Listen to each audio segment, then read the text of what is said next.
మూకపనిషత్తులోని స్తుతి శతకములో 31వ శ్లోకానికి ప్రతిపదార్థము భావము ఈరోజు తెలుసుకుందాం. ముందుగా శ్లోకం. మరకతరుచాం ప్రత్యాదేశం మహేశ్వర చక్షుషామృతలహరీ పూరం పారం భవాఖ్య పయోనిధి సుచరిత ఫలం కాంచీ భాజో జనస్య పచేలిమం హిమశిఖరిణో వంశస్యైకం వతం సముపాస్మహే.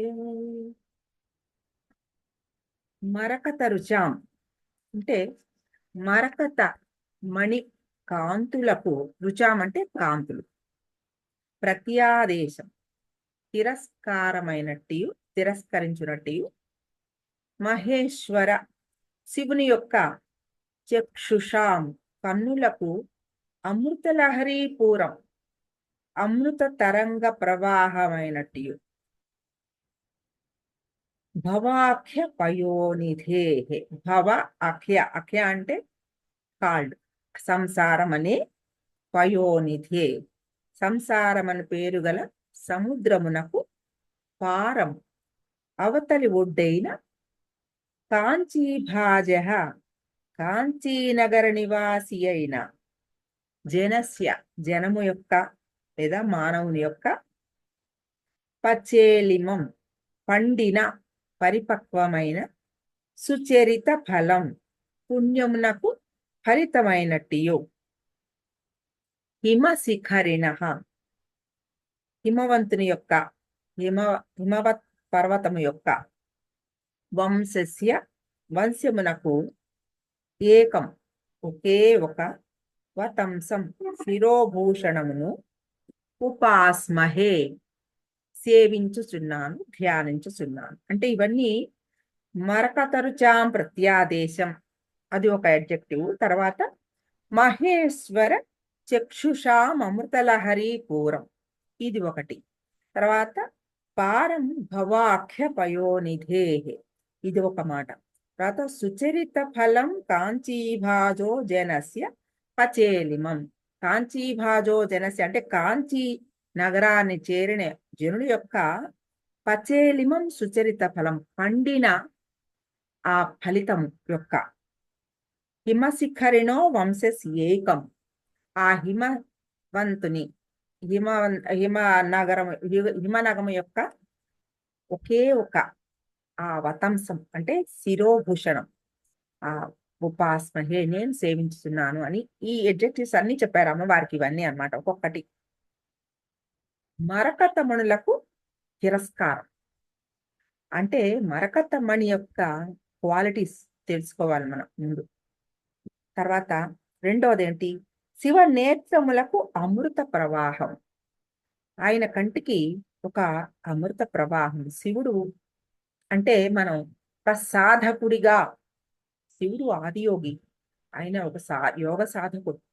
అటువంటి ఆయన కంటికి అమృత లహరి ప్రవాహంగా అంటే అమృత తరంగాలతో కూడిన ఒక ప్రవాహం అన్నమాట. అటువంటి అమృత ప్రవాహము సంసార సముద్రమునకు అవతలి ఒడ్డు. ఈ సంసార సాగరంలో కొట్టుకుపోతూ ఉన్న జనులకి ఎంతసేపు ఈ ఒడ్డుకు ఉంటారు తప్ప అవతలి ఒడ్డుకి వెళ్ళే అవకాశం ఉండదు. కొంచెం దూరం వెళ్ళి మళ్ళా వెనక్కి వచ్చేస్తూ ఉంటాడు. ఒక జీవి ప్రయాణం ఎలా ఉంటుందంటే ఈ సంసార సాగరంలోకి దూకి ఎంతో చాలా కొంచెం ముందుకు వెళ్ళి మునకలు వేసి అక్కడి నుంచి మళ్ళా వెనక్కి వచ్చేస్తాడు. వెనక్కి వచ్చాక మళ్ళా జన్మ మళ్ళా అంతే. అంతకు మించి ఒక పశువుకి కట్టేసి ఒక తాడుని కట్టేసి వదిలేస్తే ఆ తాడుతో ఎంత దూరం తిరగగలదో అంత దూరమే తిరిగినట్టు అంత దాకానే వెళ్ళి మళ్ళా వెనక్కి వచ్చేస్తూ ఉంటాడనమాట. ఎవరైతే అమ్మవారి యొక్క అనుగ్రహానికి పాత్రుడైన సాధకుడు ఉన్నాడో ఆ సాధకుడు అమ్మవారి యొక్క అనుగ్రహంతో ఆ అవతలి ఒడ్డుకి అంటే ఈ సంసార సాగరం యొక్క అవతలి ఒడ్డుకి చేరుకోగలుగుతాడనమాట. అటువంటి అవతలి ఒడ్డైన తర్వాత కాంచీభాజో, కాంచీభాజ అంటే కాంచీ నగరమును చేరినట్టు. ఆ అమ్మవారి అనుగ్రహానికి పాత్రుడైన వాడు కాంచీ నగరానికి చేరతాడు. హృదయ కాంచికి చేరుకుంటాడు. అక్కడ ఎలా చేరతాడు? పండిన సుచరిత ఫలం అంటే పుణ్యాలకు ఫలితమై, అది ఆ ఫలితం కూడా పండాలి. కాయగా ఉంటే లాభం లేదు. అది పండాలంటే ఏం చేయాలి? అమ్మవారి యొక్క పాదాల దగ్గర పెట్టాలని ముందు పాదారంభ శతకంలో నేర్చుకున్నాం. ఆ కాయని అమ్మవారి పాదాల దగ్గర ఏదైతే ఒక పచ్చి కాయని గడ్డి చుట్టి లోపల పెడితే వేడికి పండుతుంది అని అనుకుంటామో, పండినప్పుడే కదా అందులో రసం వచ్చేది. కాయగా ఉన్నప్పుడు అందులో ఉండే రసం లేదు.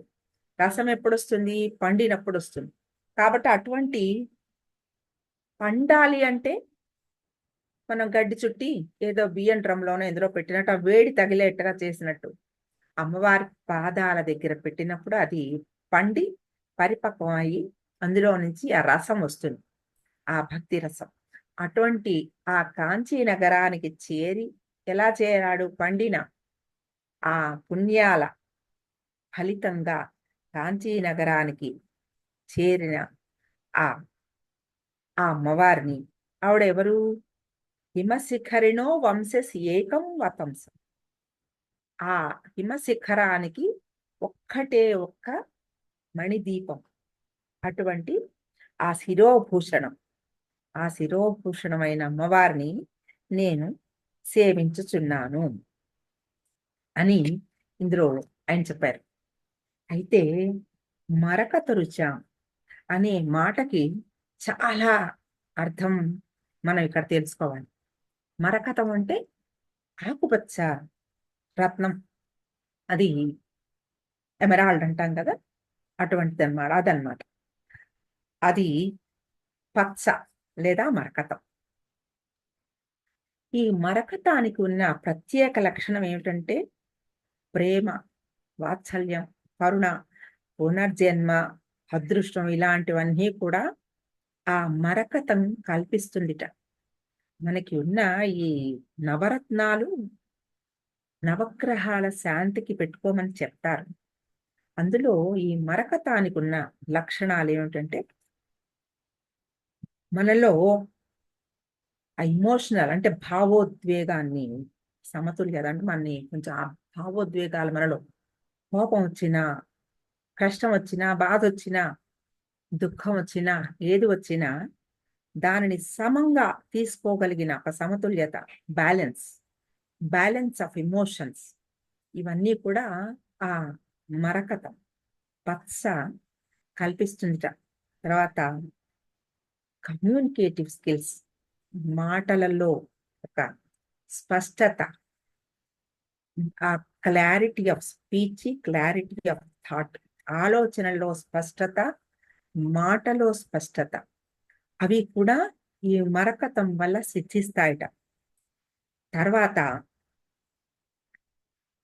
కంటి చూపు ఆకుపచ్చ రంగు, కంటికి ఏదైనా ప్రాబ్లం వచ్చినప్పుడు ఆ గడ్డిని చూడమంటారు, ఆకుపచ్చ పచ్చగా ఉన్న చెట్లను చూడమంటారు. కంటికి విజన్ ని ఇంప్రూవ్ చేస్తుందని, అది ఆ కంటికి ఉండే ఆ దోషాలని, దృష్టి దోషాలని పోగొట్టి సరైన దృష్టిని ప్రసాదిస్తుంది.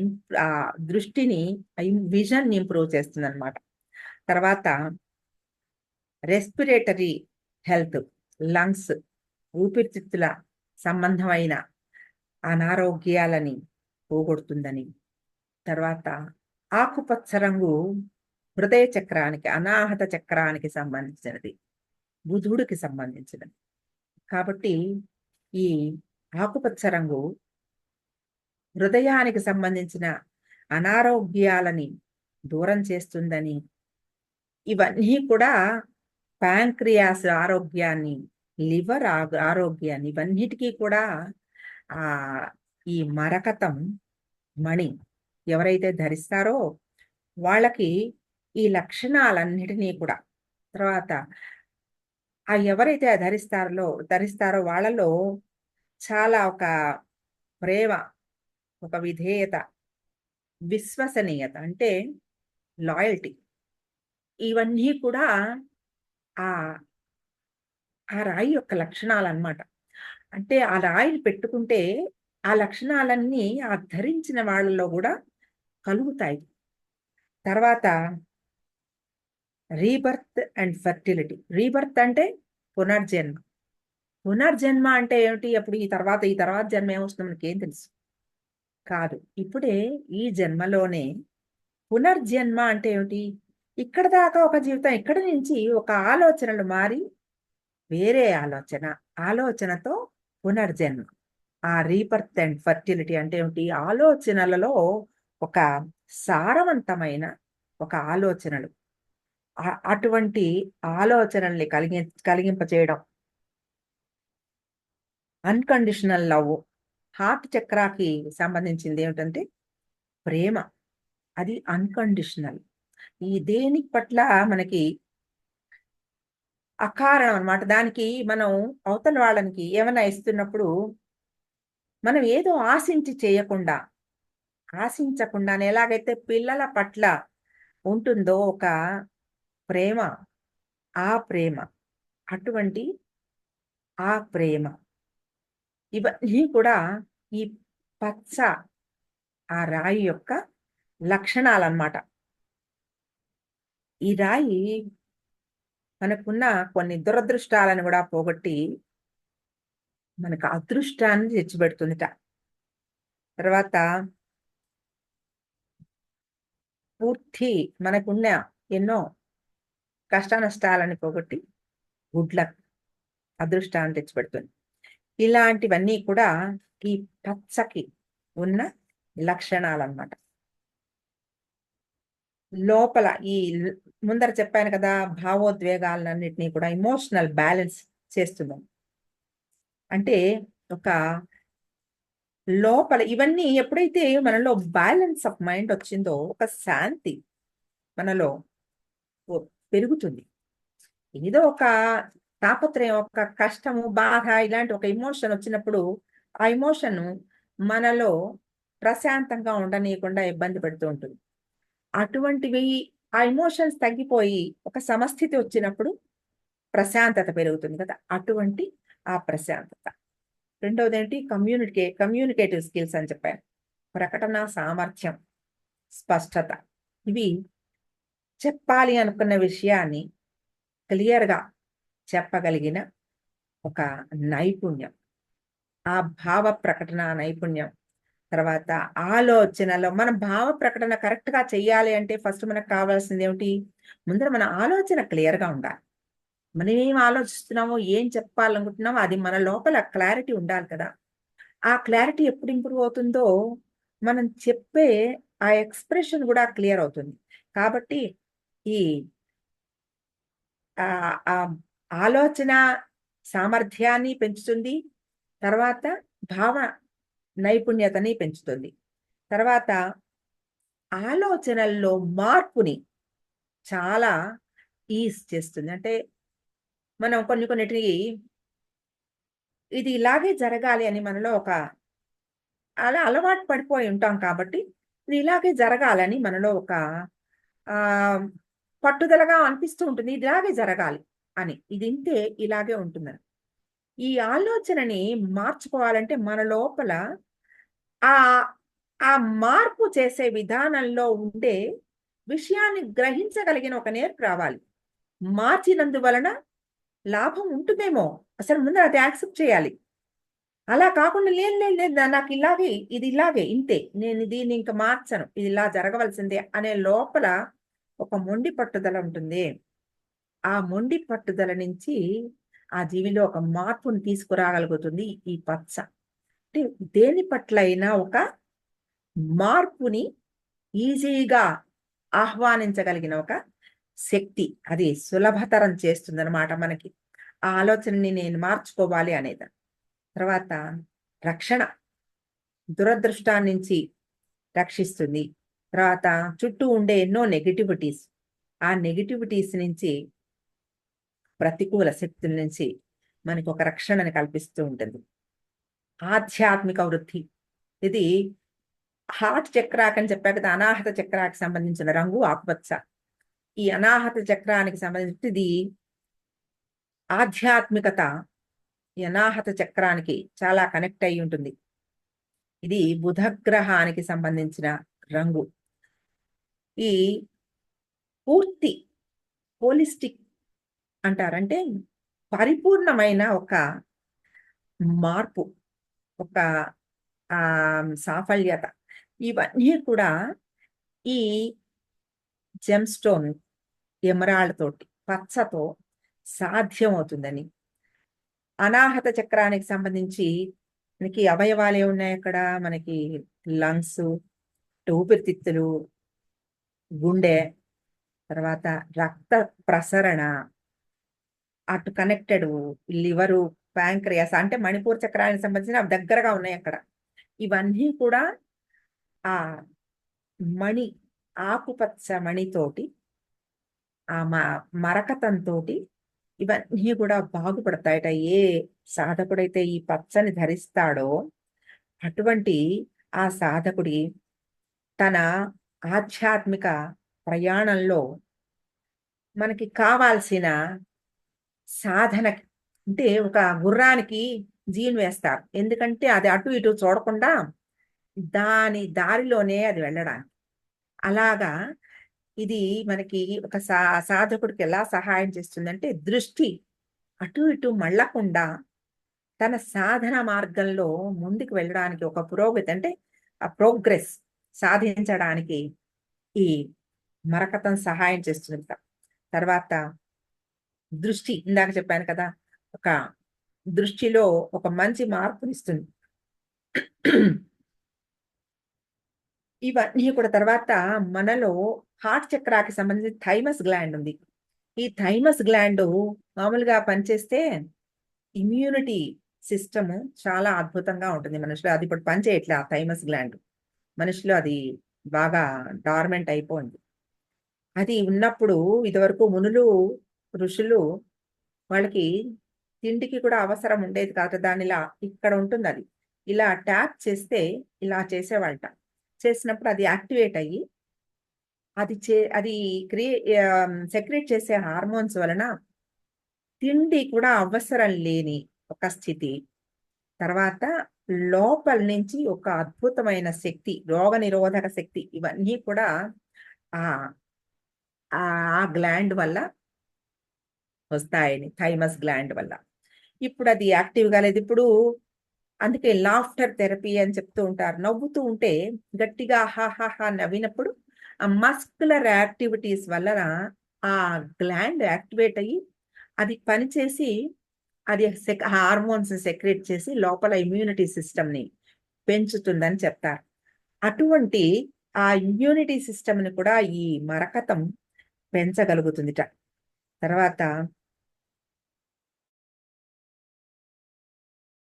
అంటే అనారోగ్యాలకి ఇది సపోర్ట్ చేసి ఆ అనారోగ్యాల్ని పోగొట్టి జీవిని ఒక పూర్తి ఆరోగ్యవంతుడిగా అంటే మానసికంగా, శారీరకంగా, తర్వాత భావోద్వేగాలు లేకుండా అటువంటి పరిపూర్ణమైన ఆరోగ్యానికి ప్రసాదిస్తుంటే ఇటువంటి ఈ మరకతం. ఇప్పుడు నేను ఇవన్నీ మీకు చెప్తూ ఉంటే మీ మనసులో ఒక ఆలోచన రావచ్చు, మనం అర్జెంటుగా ఒక పచ్చ కొనుక్కొని పెట్టుకుందామని. అది కాదు ఇక్కడ చెప్తున్నది. ఏం చెప్తున్నారంటే వీటన్నిటికీ ప్రత్యాదేశం, అంటే వీటిని తల తన్నేసేది అమ్మవారి ఆ మరకత కాంతి, అమ్మవారి అనుగ్రహం. అమ్మవారిని ధ్యానం చేసినప్పుడు అటువంటి మరకత కాంతులతోటి అమ్మవారిని ధ్యానం చేస్తే ఈ పచ్చకి ఇప్పుడు నేను ఏమేమి క్వాలిటీస్ చెప్పానో వీటికి నేను చెప్పిన వాటికన్నా కూడా ఎంతో ఎక్కువగా అమ్మవారి అనుగ్రహం ప్రసరించి ఆ సాధకుణ్ణి ఒక పచ్చ పెట్టుకుంటే ఎంత అద్భుతమైన ఫలితాన్ని ఒక సాధకుడు పొందగలుగుతాడో కొన్ని రెట్ల ఫలితాన్ని ఈ అమ్మవారి ఈ ఆకుపచ్చ రంగు ధ్యానం, ఆ కాంతులతోటి మనం ధ్యానం చేసినప్పుడు ఆ కాంతి ఆ సాధకుడికి అద్భుతమైన ఫలితాలను ఇస్తుంది అనేది ఈ మరకతురుచాం ప్రత్యాదేశం అనే దానికి మనకి చెప్పారు. తర్వాత రెండోది మహేశ్వర చక్షుషాం అమృతలహరీపూరం. ఈ మహేశ్వరుడు మామూలుగా పురాణం ప్రకారం అన్ని ధర్మాలని నిర్వర్తిస్తూ ఏ సాధకుడైతే శివుణ్ణి ఉపాసిస్తాడో అతనికి అన్ని కోరికలని తీర్చి ఆశీర్వదిస్తాడు.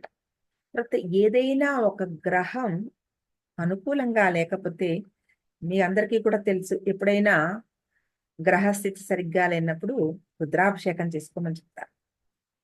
ఆయనే అన్నిటికీ అధిపతి. ఆయనని ఆయన ఆయనకి లోబడే అన్ని గ్రహాలు ఉన్నాయి.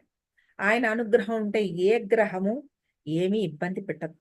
అటువంటి ఆ శివుడు సాధకుడి యొక్క అఘహారం అంటే పాపాలని పోగొట్టి పూర్తిగా ఆ పరిపూర్ణమైన ఆ పాపాలన్నీ పోయిన తర్వాత క్రిస్టల్ క్లియర్ గా ఆత్మని పూర్తిగా శుద్ధి చేయగలిగిన ఒక శక్తి శివుడి ఉపాసన వల్ల మాత్రమే. ఆయన ఒక్కడు మాత్రమే ఆ పని చేయగలట. మనకి ఉన్న ఎన్ని పాపాలనైనా ఆ కర్మ ఫలం అనుభవించవలసిన అవసరం లేకుండానే వాటిలన్నిటినీ పోగొట్టగలిగిన ఒక శక్తి సామర్థ్యాలు శివుడికి ఉన్నాయి. ప్రారబ్ధ కర్మల్ని పూర్తిగా నిర్మూలించగలిగిన శక్తి సామర్థ్యాలు శివుడికి మాత్రమే ఉన్నాయి. అటువంటి ఆయన గురించి మహేశ్వరుడు గురించి ఒక ప్రస్తావన చేశారు. తర్వాత రెండోది ఏమిటి, మహేశ్వరుడు ఆదియోగి సాధకుడు, ఆయన కూడా ఒక సాధకుడు. అటువంటి సాధకుడి కంటికి అమ్మవారు అమృత లహరీ ప్రవాహం. అమృతం అంటే ఏమిటి? మృతం లేనిది. మృతం అంటే ఏమిటి? ప్రతీది మనలో ఉండే ఎన్నో దుష్ట ఆలోచనలు, భయాలు, అన్ని రకాల భయాలు, దేని గురించి జీవికి ఆనందంగా ఉండడానికి కారణం ఏంటి? భయమే. ఏదో ఒక భయం, ప్రతి వాళ్ళని ఏదో ఒక భయం పట్టి పీడిస్తూ ఉంటుంది. ఆ భయం పోతే ఆ మృతం పోయినట్టే, ఆ మృత్యువు పోయినట్టే. ఆ మృత్యు పోవాలంటే అమృతం. ఈ అమృతం ఈ అమ్మవారి ఆ సాధకుడు, శివుడనే సాధకుడు ఆ అమ్మవారిని ఎలా చూస్తూ ఉంటే ఆ అమ్మవారు ఆయన కంటికి అమృత లహరి ప్రవాహం. అటువంటి ఆ ప్రవాహము తరంగాలుగా ఆ సాధకుడిని అనుక్షణం శుద్ధి చేస్తూ ఉండే ఒక అద్భుతమైన అమృత లహరిగా చెప్పారు. పారం భవాఖ్య పయోనిధే. ఈ భవం, ఈ భవం అనే సంసారం అనే ఈ సముద్రాన్ని నుంచి అవతల ఒడ్డుకి చేర్చేసేది ఆ అమ్మవారి అనుగ్రహం. అటువంటి అవతల ఒడ్డుకి అంటే ఈ కాంచీ నగరానికి, అనాహత చక్రానికి చేరిన సాధకుడికి కాంచీభాజో జనస్య పచేలిమం సుచరిత ఫలం. సుచరిత ఫలం పచేలి, పండాలి.